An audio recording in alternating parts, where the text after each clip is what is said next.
Really, our investment thesis holds true that when the rest of the market is overlooking an opportunity where underrepresented founders are creating market opportunity, being closest to the problems when solving for, and no one else is paying attention, it creates a business opportunity. So we're pretty excited to continue doing this work and scaling it.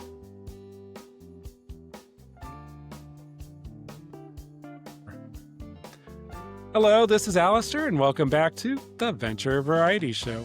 This is a podcast where I talk with founders, investors, and operators about how startups and the stories around them get built. Today's guest is Carrie Rich, co-founder and CEO of the Global Good Fund and the Global Impact Fund.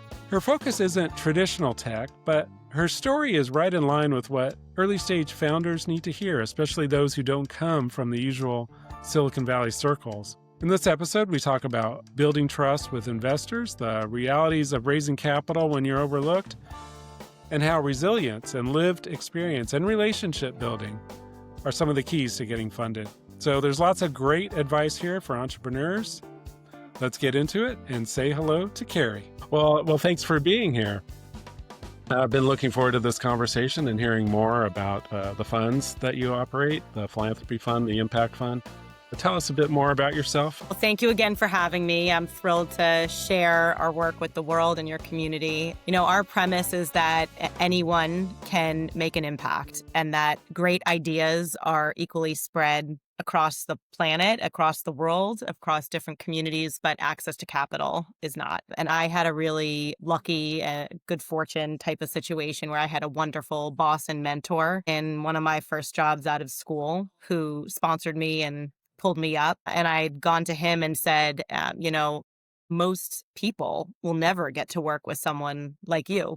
So what if we looked across the world and found high potential leaders who have a strong moral compass and strong work ethic and have already taken a dive out of the airplane to start building companies that can also make the world a better place in addition to being financially viable, and pair them with successful business leaders who also have a strong sense of values, and put those two groups together as a catalyst for good. And that's how the Global Good Fund came to be over 13 years ago now. And what we do is find high potential young leaders who are interested in investing in their own personal development and have the humility to do that, and do that in a way that can also impact the scale of their business and positively impact the world. That's an incredible run, 13 years and still going. Before we get into it, curious, what have you learned over that span? Well, when we started the Global Good Fund, most social enterprises were considered to be nonprofit organizations. B Corp was still getting underway. Microfinance was a concept, but most social enterprises at that time were nonprofit organizations. And we've seen a huge transformation in the market. Today, you see a lot more for-profits and hybrid business models that are built around the reason they exist is to address a social environmental issue. And they recognize that in order to be financially viable long-term, they also have to care about finances.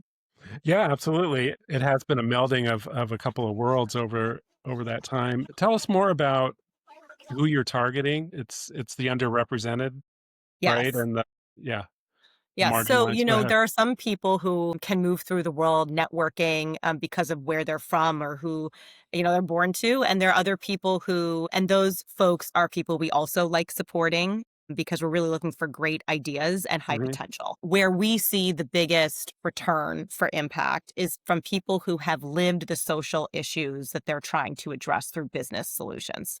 And these are folks who probably don't have a platform or social network to draw from to shine a spotlight or access a friends and family round of capital. And so we get almost 4,000 applicants a year who apply to be a Global Good Fund fellow within a 6-week period. And these folks are from literally all over the country, either across the United States and all over the world. We've worked in 70 countries to date. And we're really targeting people who are 2 to 5 years into their business. They've already built a small business solution. It seems to be working. They're full-time committed and they have at least one other person who's working for them.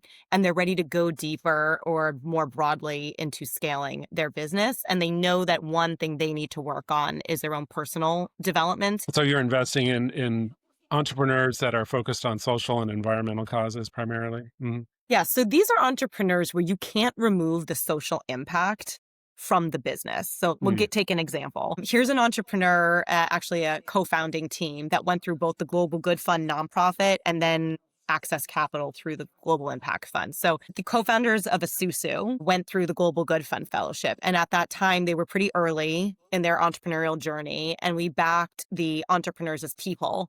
We really believed in them as people. We saw their vision and we saw that taking care of themselves mattered to scale the business. One of the co-founders, Samir Goel, is from a first-generation American, and the other co-founder is originally from Nigeria, Wamimo Abi, and they had this vision to help low-income Americans establish credit scores through monthly rental payments. And I mean, no one thought this was possible at the time, but we really believed in them. We saw their potential and wanted to back them as people.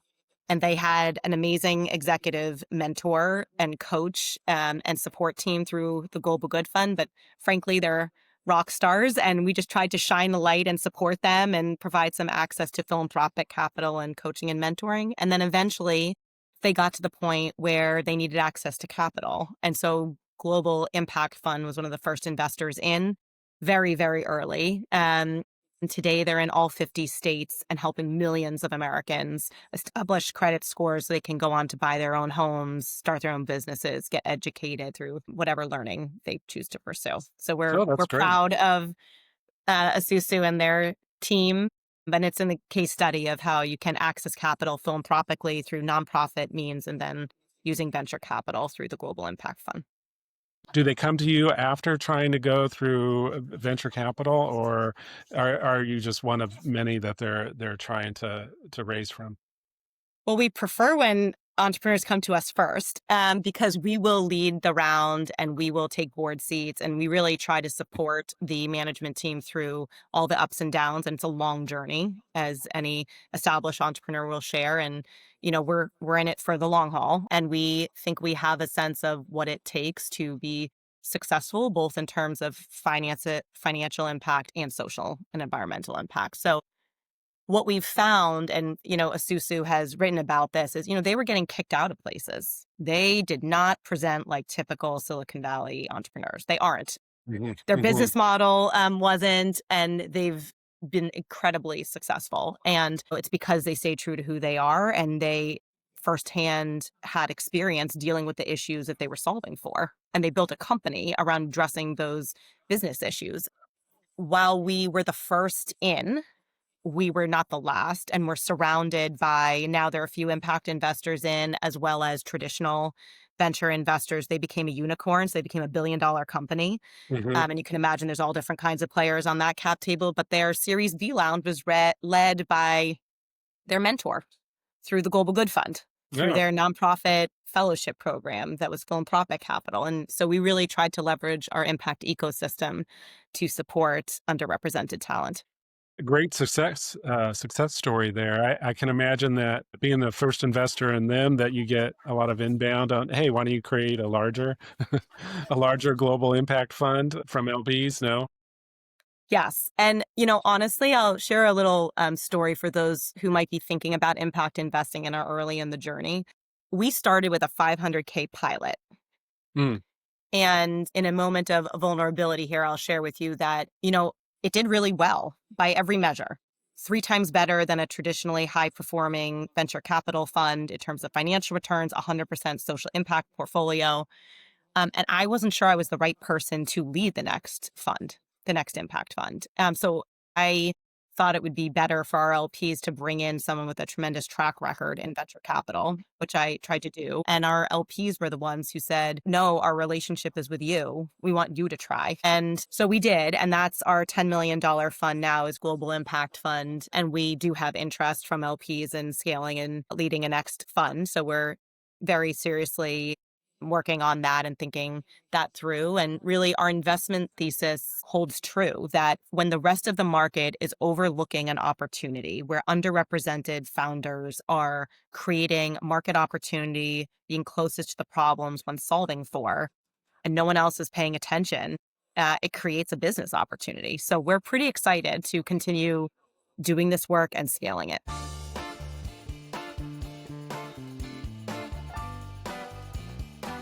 I want to talk about advice for founders, and what should entrepreneurs, founders, what should they know when raising capital from, say, like an impact fund or a nonprofit? Yeah.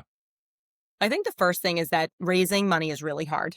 I Mhm. think we all know that. And so the opportunity is, how do we position ourselves to be as effective as possible as an underrepresented founder? And what I've observed, both from the standpoint of fundraising myself as a startup founder and also deploying capital through philanthropy and impact investing, is to come in prepared with the questions one will be asked, because it really doesn't matter what type of entrepreneur you are, what sector or industry you're growing your company in, what your background is. You're going to be asked key questions around financial returns, around projections.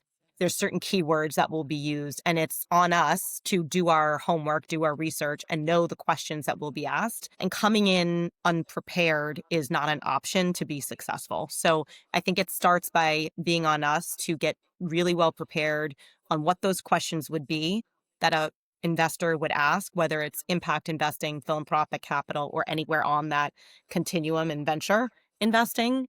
And then to practice, to have someone who will be honest as a sounding board, or practice with the mirror, and get comfortable answering questions that can be really uncomfortable when it's not one's background. Being prepared is key, and anticipating questions. I assume a lot of these founders are first timers, correct? Or Yes, yes, pretty much all of them.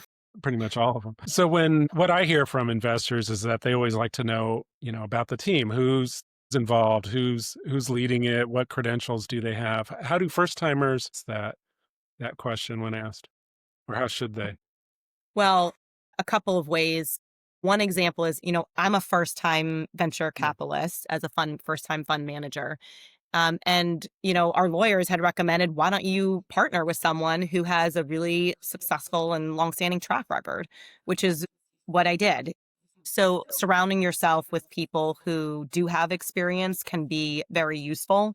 And you don't necessarily need full-time commitments there. You need people who are willing to leverage their expertise and the cycles that they've seen businesses go through to provide guidance and a sounding board. So that relationship can take a variety of capacities, like a team member, like an advisor, any number of relationships. And then the second thing is, when we're looking to deploy capital, one of the management attributes we look for is resilience. Are you willing to plow through the mountain, move the entire wall to stay in business and thrive? Because it's going to be hard. It's going to be that hard. And do you have what it takes from a resilience standpoint to make it work? And what we find is that founders who are coming from untraditional backgrounds have a lot of resilience. They've had to. And telling that story is very important for investors to be able to understand why you have the track record in your life skills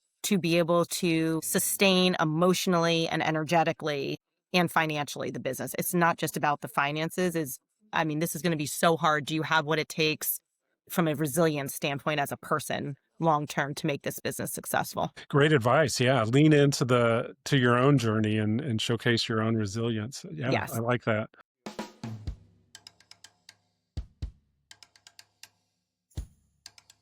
So Carrie, what advice would you have for founders who maybe have tried raising capital from venture firms or other, say, traditional type of outlets like that, and haven't gotten the traction that they're looking for? What advice would you have for entrepreneurs? So I would be asking questions like, how have you approached building genuine relationships with prospective investors? Raising investment capital is not transactional. It is a long-term relationship. And if you start building those relationships when you need access to capital, you're late. Those relationships can take 18 months or longer to cultivate. And then you get to ask for capital. And so constantly investing in building and nurturing relationships is critical to be successful at fundraising. So I would ask, what have you been doing to nurture and establish and cultivate relationships with prospective investors over a multi-year period of time? And if you're a founder who is from a underrepresented category or so-called marginalized, what advice? Just go to events, just do some Great cold question. outreach. So it's really hard to get into these events and it can be expensive. So I would start online. I find LinkedIn to be a very useful resource. And I know when I was just getting started, I would comment on different articles and people's public facing comments that I thought were relevant and added value to the conversation. I would join LinkedIn groups that were relevant and on topic for the business that I was part of or one that I wanted to be establishing in the future. And it's a really organic way of networking where you find like-minded people or people with common interests or values coming together. And those can be the start of organic relationships and then reaching out directly to people in those networks. And then so much today can be done online. There is nothing like meeting in person. So always better in person. But I think when you're coming from a background where you're not able to spend a lot of money flying around or transporting yourself or paying for conferences, it's just not reality. Right. Online works amazingly well. Commenting and appreciating people who are established voices in the space and telling them that and telling the world that is okay. And just keeping in mind that fundraising is really relationship building and relationship growing, and people will back you because they believe in you, not just your business. They have to believe in you in order to believe in your business because they wouldn't invest if they only thought your business was good. They're going to take a bet because they believe you can execute on the business you propose. Mm. Building those relationships is critical. Are there any misconceptions about the founders that you're working with? Do people think that they're not business savvy, for instance, or what are the misconceptions that about the underinvested founders that you work with? I think there's a misconception about the ability to produce financial returns. And I think that's specific to impact investing more than underrepresented founders. But what we find is that a lot of underrepresented founders are running businesses that were built around addressing a lived issue, a lived experience. And impact companies can produce strong financial returns. There's a continuum of returns. So I think that's an important question to be asking as an investor and to be making clear as a founder is what the expected returns are. And are you pursuing a traditional venture capital return? Are you pursuing a mixed capital return and a mixed capital stack? Are you pursuing an alternative? And being upfront and clear about that will not waste anyone's time. You want to make sure as a founder that your prospective investors, the people you're pitching to, want the type of return that you're able to provide or aim to provide. Excellent. Any final thoughts, Carrie, on your operations? Any final word? Fundraising is really hard in any Mhm. geography, in any industry for anyone. And because of this, I've been working with a co-author on a book for fundraising for impact for underrepresented communities and really compiling all of our lessons learned and lived experiences and failures and success stories to be an asset to a population that has such a tremendous opportunity to produce both financial and social impact returns. So looking forward to sharing more about fundraising for impact in this book. And my other thought would just be, it's really important to believe in yourself. If you don't believe in yourself, no one else will believe in you. So wholeheartedly believe and show that you believe in your vision and what you're setting out to do. And eventually the right investors will come around and align with your values and your business opportunity. Very positive. Excuse me. Very positive. Love that. Love that attitude. And tell us more about the book. When do you expect it to come out? Next year? It'll be in 2026. This has been Mm. a labor of love. It's an interesting story. The co-founder of Global Good Fund and I got started by writing a book together. And I really wanted to find a project that I could do to learn from him over the long run. And so we co-authored a book together over a decade ago. And we had an intern at Global Good Fund 10 plus years ago, who reached out and is now on our development committee. And helping run a startup, who offered and asked to co-author a book together. And we mutually decided that based on her background and mine, access to capital is really important if we want important companies to scale and impact the world. So that's why we're co-authoring this book. And for me, it's really special to be doing that with someone who's been a mentee and in many ways a mentor to me.